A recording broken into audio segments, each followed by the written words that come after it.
Saludos amigos, bienvenidos sean todos a una entrega más de esta estación de salud del doctor Luis Farrington. Como siempre les exhorto a suscribirse a este canal y darle a la campanita para recibir estos programas que son realmente educativos para usted y toda su familia.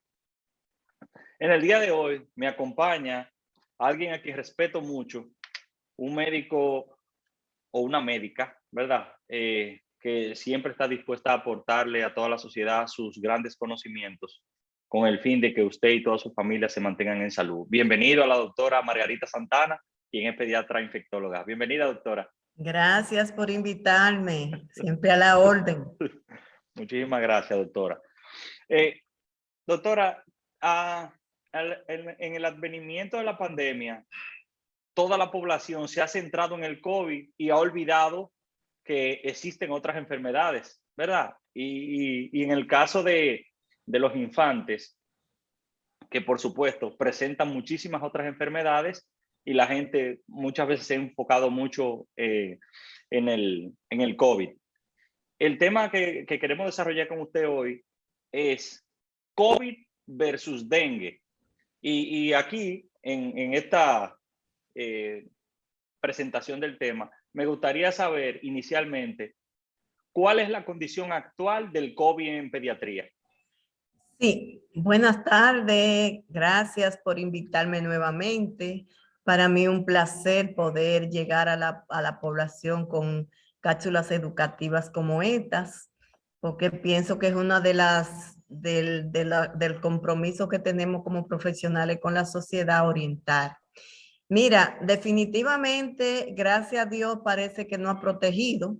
Con la pandemia, las demás enfermedades han disminuido, sin dejar de pensar que en niños, sobre todo, sin dejar de pensar que dengue es una enfermedad cíclica, que tiene un comportamiento bianual y que nosotros vivimos en un clima que favorece a los casos de dengue. ¿Por qué? Porque vivimos en países tropicales, en un país tropical que hace sol y lluvia, y ese es el momento más oportuno para el mosquito que transmite el dengue desarrollarse y entonces producir la enfermedad. Realmente con el COVID y los niños, desde el inicio de la pandemia se ha dicho que es una infección leve, con síntomas leves o que puede ser inaparente, y eso es una realidad. Los niños que hemos visto con esta enfermedad son síntomas leves en la fase aguda, pero sí estamos viendo lo que es la sintomatología post-COVID o complicaciones post-COVID, que según está descrita se van a presentar 4 a 8 o hasta 12 semanas después del niño haberse expuesto a la infección. Y generalmente pasan aquel niño y los padres ni cuenta se dan que han sufrido COVID hasta que no diagnosticamos ese síndrome que se llama síndrome multisistémico pediátrico asociado a COVID, que estamos viéndolo después de noviembre para acá, lo estamos viendo con cierta frecuencia. Y relacionado con dengue, hay que hacer diagnóstico diferencial con este síndrome, porque hemos tenido pacientes que se han ingresado como dengue grave, y cuando vamos y vemos la evolución del paciente e indagamos la historia, son casos que se corresponden con el síndrome multisistémico pediátrico asociado a COVID. Entonces, este es un momento para que primero los padres inmediatamente vean que su niño presenta síntomas gastrointestinales como vómito o diarrea, presenta fiebre de más de 3 días, debe de ir a su médico. Y su médico, de la misma manera que piensa en dengue, debe de pensar en COVID y viceversa.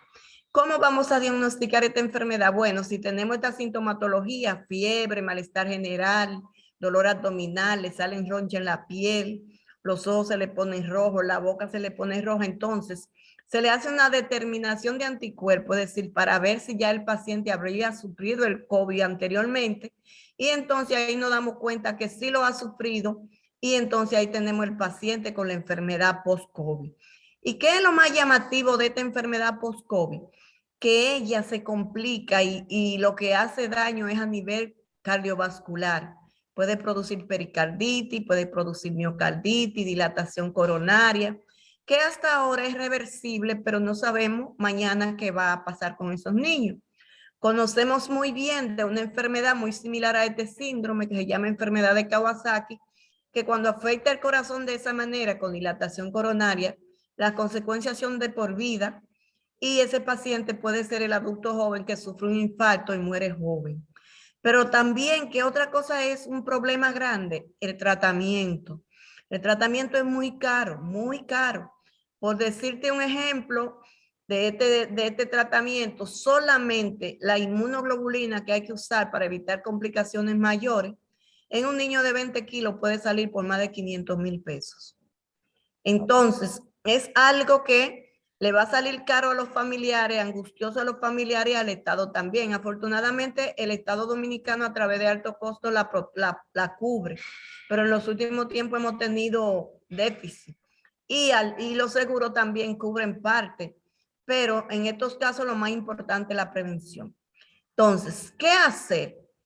Lo primero es prevenir dengue. ¿Y cómo prevenimos dengue? Como ya lo sabemos, eliminando criadero de mosquitos, porque si no se cría el mosquito no vamos a tener dengue.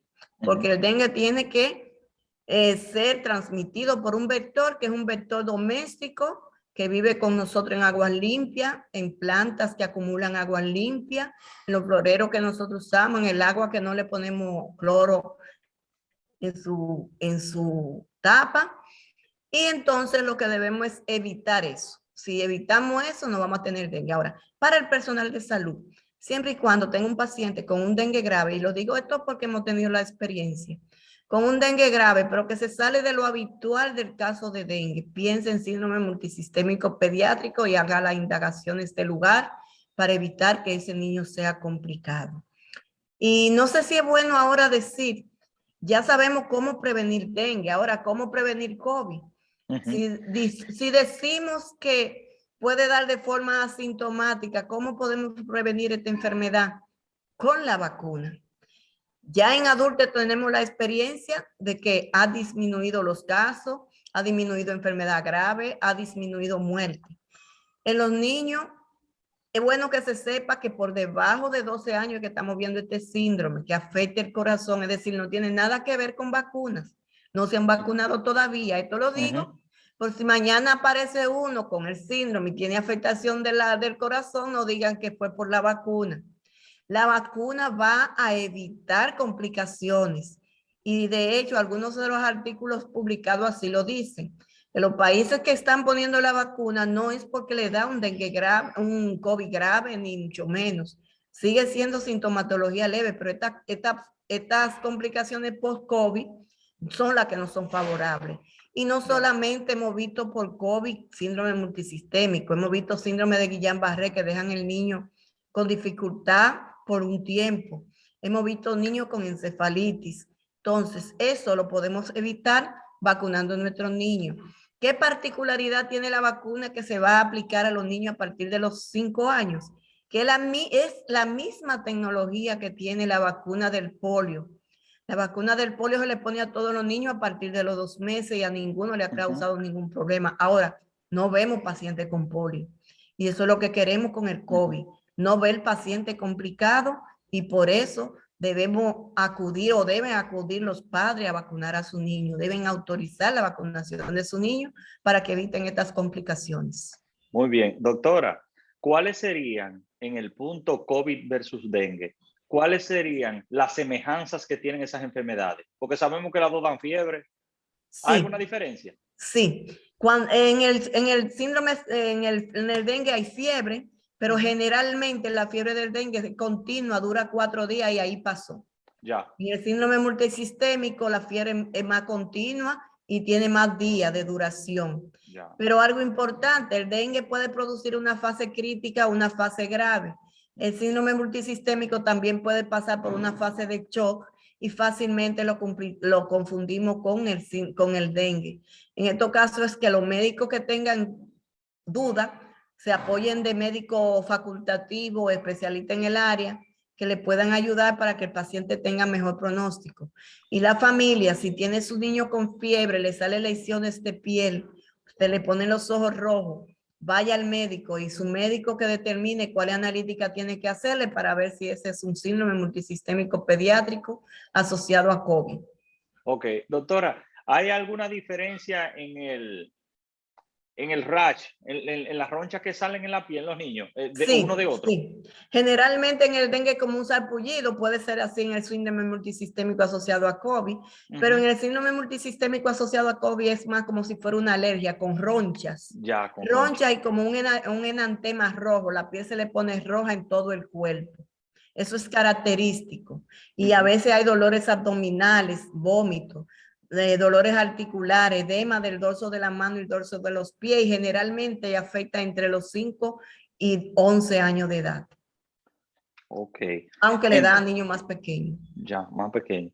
Doctora, pudiéramos decir, en su experiencia durante toda esta pandemia, que puede el COVID coexistir con otra enfermedad. O sea, así Claro que mismo. sí, claro que sí. Y al paciente que le da con una comorbilidad u otra enfermedad, le da con más agresividad. De hecho, los pacientes que han fallecido en mi hospital en Arturo Grullón, que hasta ahora hemos tenido 6 casos que han fallecido por COVID, pacientes que no han llegado muy malos, entre ellos tenemos 2 falsémicos y 1 con leucemia. Ya. O sea, que es importante si el niño trae alguna enfermedad de base para recibir el COVID, para la Sí. agresividad, ¿verdad, doctora? Sí, claro. Si la madre tiene su niño que sufre de una enfermedad, llámese problemas renales, cardíacos, diabetes, falsemia, si su niño presenta fiebre, de inmediato tiene que ponerlo en manos de su médico que le dé su seguimiento como debe de ser. Si yo le preguntara a usted, doctora, de estas dos entidades, COVID y dengue, ¿cuál podría presentar complicaciones más graves en el cuadro agudo? En el cuadro agudo el dengue, porque vuelvo y reitero, el COVID, las manifestaciones o las complicaciones que presenta es después de haberse expuesto el paciente, sea con síntomas leves o con síntomas crónicos. En el niño, a diferencia del adulto, en la primera etapa la sintomatología no es tan florida y de hecho la sintomatología respiratoria es lo menos, a diferencia del adulto que es lo que más afecta el sistema respiratorio. Ya. ¿Se ha visto, doctora, alguna vinculación del dengue con complicaciones tardías, como en el caso del COVID? No, no. La complicación, el dengue es una enfermedad que se llama autolimitada por el organismo, 7 a 9 días. El que maneja dengue, lo que estamos acostumbrados a manejar dengue, vamos contando los días y según van pasando los días, todo va pasando. El paciente de dengue a los 7 días ya está restablecido. Y si se va a complicar, se complica del 4 a 6 día.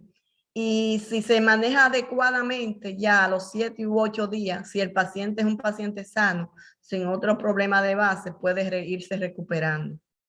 Ok. Entonces, para el caso del diagnóstico, doctora, ¿cuáles son las pruebas diagnósticas para uno y para otro? Para el COVID y para el dengue. Sí, si estamos frente a un dengue, sabemos que en la primera etapa, en los primeros 3 días, tenemos que hacer PCR para dengue o antígeno para dengue o pruebas de aislamiento viral que no lo hacemos en nuestros medios. Ahora, si estamos frente a un COVID, si en la fase aguda, si con la sintomatología, se puede hacer antígeno, se puede hacer PCR para COVID. Pero si ya lo que buscamos es la fase crónica, si es ese paciente que llega con fiebre, dolor de barriga, con vómitos, las lesiones de piel y otras manifestaciones que pueden presentar, en vez de hacer antígeno y PCR, que es para la fase aguda, lo que hacemos es pruebas serológicas que me determinan si ya el paciente pasó la infección. Y ahí hablamos que encontramos la IgM, que puede decir va pasando la infección, y la IgG positiva, pero básicamente lo que encontramos positivo es la IgG. ¿Qué tan frecuente, doctora, es el dolor abdominal El en dolor el COVID? abdominal cae en la escala como en el número 2 de los síntomas que presenta. De hecho, hay pacientes que han sido llevados a cirugía pensando en apendicitis y más tarde sale con un multisistémico pediátrico asociado a COVID. O sea, que ese puede ser un síntoma inicial. Sí, y hay que hacer diagnóstico diferencial. Pero entonces, doctora, en ese caso de los pacientes, ya que usted menciona eso, de un paciente quirúrgico, no está contraindicada la cirugía, se puede operar como quiera. Claro, se puede operar, lo único que tú la vas a encontrar blanca. Ya, ya, Y de ahí ya, la importancia de tener este síndrome presente y hacer la indagación en el lugar cuando tenemos este paciente con fiebre y dolor abdominal. ya. Es muy frecuente, doctor, en nuestro medio que los padres digan, no, eso, esa fiebrecita, eso, a él siempre le da eso.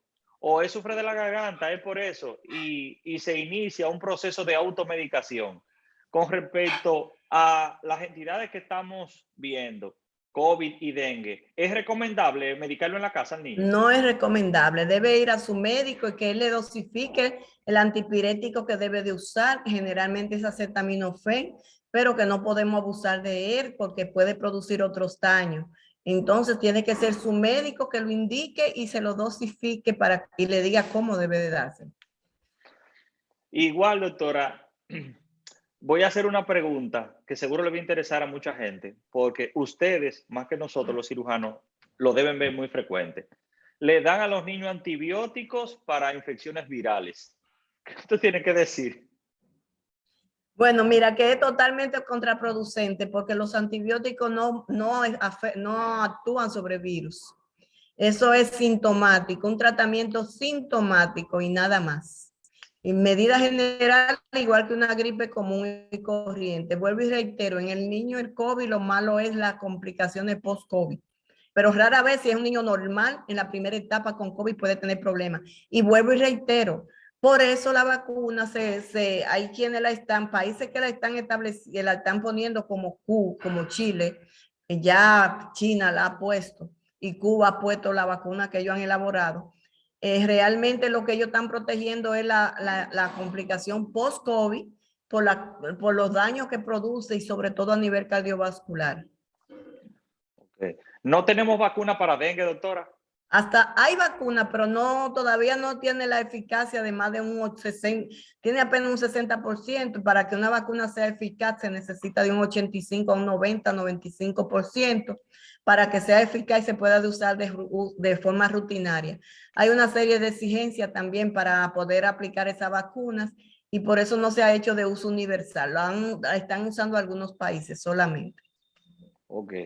Doctora, un niño con dengue versus un niño con COVID.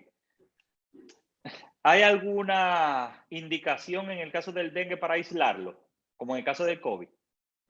No, si es dengue no hay que aislarlos.